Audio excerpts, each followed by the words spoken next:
Hello friends, मैं गोविंद विश्वास FECB ORG में आप सभी का स्वागत है।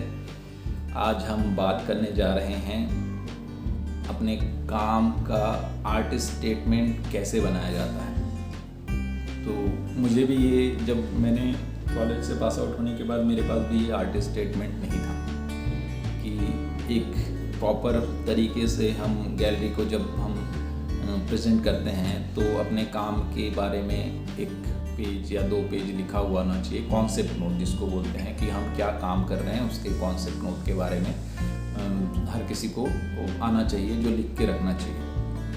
तो जैसे मेरे काम का जो मैं अगर एग्जांपल दूं तो मेरे काम में आपने देखा होगा कि मैप से रिलेटेड बहुत सारी चीज़ें होती हैं, क्योंकि मेरा जो काम का कॉन्सेप्ट है वो मेरे ग्रैंडफादर ग्रैंड मदर इन लोगों से सुनी हुई स्टोरीज़ हैं।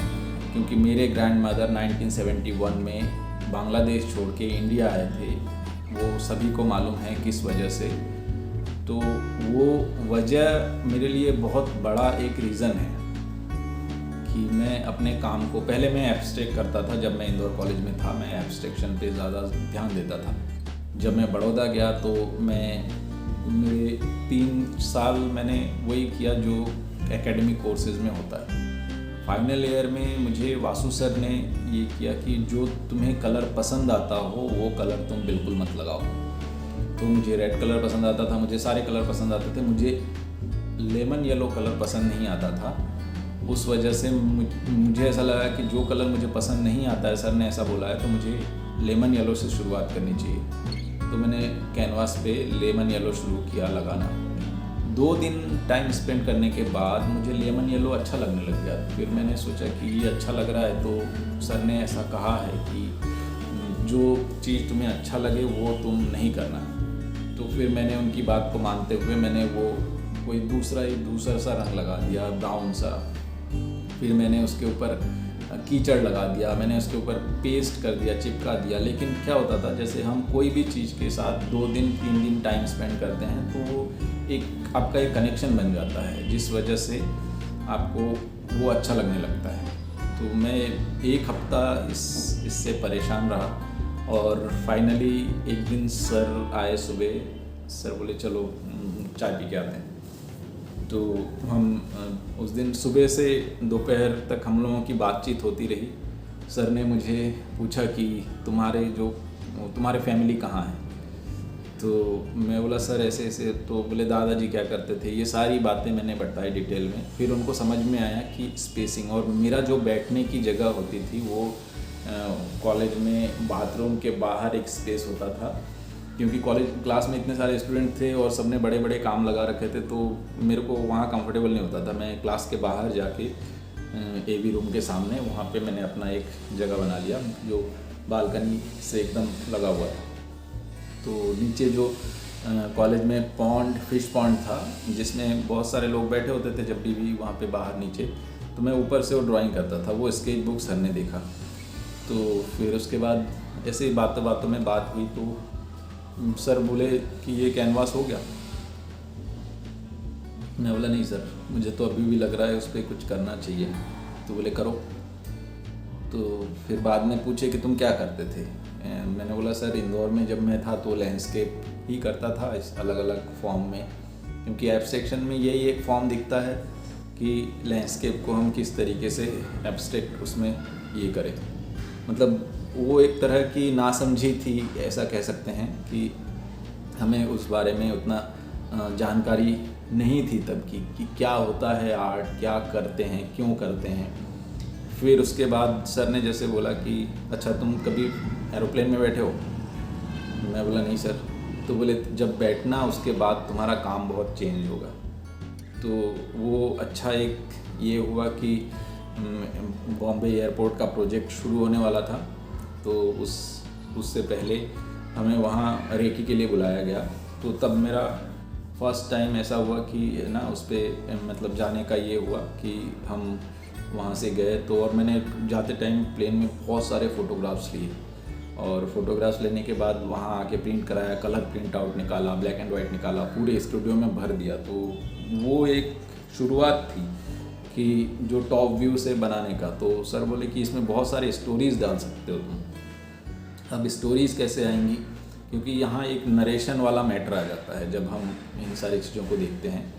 तो नरेशन वाले मैटर पे उन्होंने ऐसा बोला कि तुमने गुलाम शेख सर का काम देखा है? तो मैं बोला देखा होऊंगा सर, मेरे को ठीक से याद नहीं है। तो बोले अच्छा तुम एक काम करो, तुम उनका स्टूडियो जाओ। तो मैं ढूंढते ढूंढते GIDC के पीछे वाले उनके स्टूडियो में पहुंचा, देखा बहुत बड़ा सा एक काम हो रहा था जो उनका काम चेन्नई एयरपोर्ट पे लगा है। तो मैं जाके देखा कि वो इसी तरह से काम कर रहे थे, लेकिन उनका काम मुझे एक तरह से लगा कि हाँ ये बहुत अच्छे तरीके से, लेकिन मेरे उसमें जो एक ये है, मैं एग्जैक्ट वही करने नहीं जाता। जैसे अगर बॉम्बे का मैप है तो मैं बॉम्बे के मैप को मैं लूँगा ज़रूर, लेकिन उनके जो रास्ते हैं वो मेरे खुद के बनाए हुए रास्ते होंगे। इस तरह से उसमें जो भी छोटी छोटी चीज़ें हैं, जो भी एलिमेंट्स मैं डाल सकता हूँ, मेरे विवेक के अनुसार मैं वो चीज़ें डालता हूँ। तो यही सारा जो चीज़ है, वो जो कॉन्सेप्ट है, मतलब शुरू से लेके लास्ट तक आपके काम में कैसे चेंजेस आए, आपने किस स्टोरीज़ को, क्योंकि मैप एक यूनिवर्सल सब्जेक्ट है जिसके ऊपर आप चाहे बंगाल का मैटर ले लो, चाहे कोविड वाला मैटर ले लो, चाहे जो ऑक्सीजन नहीं मिल रहा है उसका मैटर ले लें, इस तरह के यूनिवर्सल चीज़ों को आप आपके काम में इंक्लूड कर सकते हैं अगर किसी का ऐसा मैप वाला मैटर है तो। और मैप वाला जो आइडिया, बेसिक आइडिया इसी सारी चीज़ों से है, क्योंकि ये एक यूनिवर्सल टॉपिक है। आप यूनिवर्सल चीज़ों को आप आपके इसमें पिरो सकते हैं अच्छे से। तो मैं ऐसा बोलता हूँ, हर किसी का एक पर्सनल आइडिया होता है जिसको हमेशा खोजना चाहिए। अगर वो जब तक नहीं मिले तब तक खोजना चाहिए, और जब मिल भी जाए तो भी आप उसमें कुछ नया चीज़ ढूंढने लगते हैं, जिस वजह से आपका काम और निखरता जाता है। तो इस बात को ध्यान में रखते हुए हमेशा मैं वही बोलता हूँ कि तुम्हारे आसपास ही चीज़ें होंगी जो तुम्हें काम करने के लिए प्रेरित करेंगी। तो मैं ऐसा कह सकता हूँ कि अगर कोई भी पेंट कर रहा है तो उसके आसपास ऐसी चीज़ें होंगी ही, श्योरली होंगी, जो उसको काम के लिए प्रेरित करेंगी हमेशा ही हमेशा। तो इसीलिए कोई भी काम जब शुरू करें तो एक कैनवास से एक कन्वर्सेशन होता है, करते करते एक कन्वर्सेशन होता है, उसको देखना चाहिए दूर रख के कि वो क्या चाहती है, पेंटिंग क्या कहना क्या चाहती है।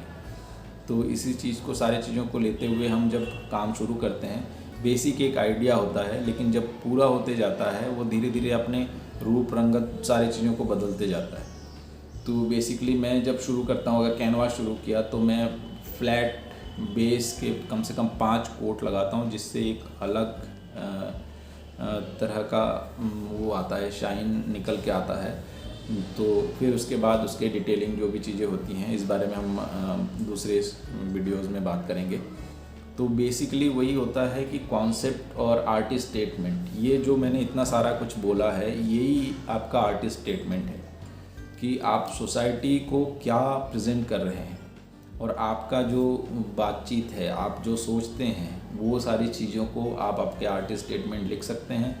क्योंकि मुझे आर्ट हिस्ट्री से प्रेरणा और अदिति, इन लोगों के अलावा किसी से इतना ये सपोर्ट नहीं मिला कि कैसे भाषा को पिरोया जाता है। मैंने अपने ट्रांसलेटर से मैंने बहुत सारा कुछ ट्रांसलेट कर करके मैंने लिखा था, और बाद में मैंने उनको ज़रूर करेक्ट करने के लिए दिया था। बट वो चीज़ें हमेशा से होती हैं कि है ना, आपका लैंग्वेज जो आपका ही होता है, आप आपके लैंग्वेज में लिख के उसको ट्रांसलेट कर लीजिए, या फिर हिंदी में लिखिए, या इंग्लिश में हिंदी में लिख के उसको ट्रांसलेट कीजिए, किसी से उसको थोड़ा रिफ़ाइन करवा लीजिए, वो बहुत बहुत काम आता है वो।